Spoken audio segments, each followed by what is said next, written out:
മിശിഹായിൽ പ്രിയമുള്ള സഹോദരി സഹോദരന്മാരെ, പ്രിയ മക്കളെ, ഈ ദിവസം റോമാക്കാർക്ക് എഴുതിയ ലേഖനം 9-ാം അധ്യായം 22-ാമത്തെ വാക്യം. Letter to Romans chapter 9 verse 22.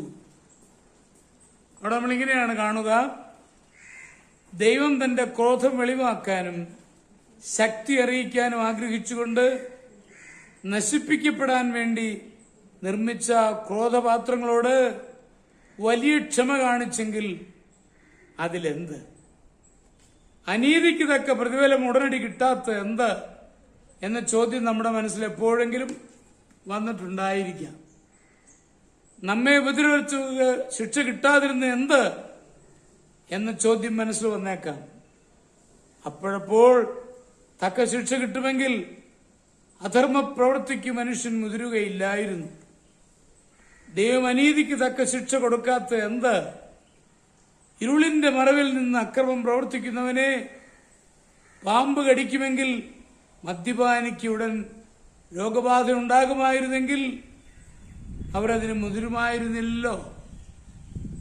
നമുക്ക് മാനസാന്തരപ്പെട്ട് ജീവിതത്തിൽ തിരുത്തലുകൾ വരുത്തുവാൻ അവസരം തരുവാനാണ് ഉടനുടൻ ശിക്ഷകൾ ദൈവം തരാത്തത്. നിരീശ്വരവാദിയായ ഇംഗർസോൾ ദൈവമില്ലെന്ന് തെളിവ് സഹിതം സമർത്ഥിക്കുവാൻ ഒരു പ്രസംഗമധ്യേ ശ്രമിക്കുകയായിരുന്നു. ദൈവമുണ്ടെങ്കിൽ 5 മിനിറ്റിനകം ആ ദൈവം എന്നെ കൊല്ലട്ടെ എന്ന് അദ്ദേഹം വെല്ലുവിളി നടത്തി. 5 മിനിറ്റുകൾ കാത്തിരുന്നു. ഒന്നും സംഭവിച്ചില്ല.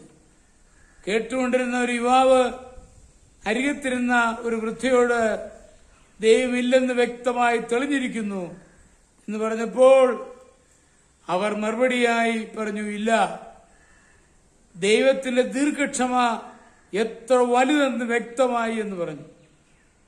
മദ്യപിച്ച് സുബോധം നഷ്ടപ്പെട്ട ഒരാൾ തന്നെ അടിച്ചു കൊല്ലാമോ എന്നാവശ്യപ്പെട്ടാൽ സുബോധമുള്ളവരാരും അതിനൊരുമ്പെടുകയില്ല. സുബോധം വിട്ട് പിശാചിനടിമപ്പെട്ട് ജീവിക്കുന്ന മനുഷ്യന്റെ വെല്ലുവിളിയെ ദൈവം അവഗണിക്കും. ചെയ്യുന്ന തെറ്റുകൾക്കെല്ലാം അപ്പോഴപ്പോൾ തക്ക ശിക്ഷ കിട്ടിയിരുന്നെങ്കിൽ നമ്മിൽ പലരും ഇന്ന് ജീവനോടെ ശേഷിക്കുമായിരുന്നില്ല. ദൈവത്തിന്റെ ക്ഷമയെ അശ്രദ്ധയായി കരുതരുത്. നമ്മൾ തിരുത്തുവാനായി ദൈവം കാത്തിരിക്കുകയാണ്.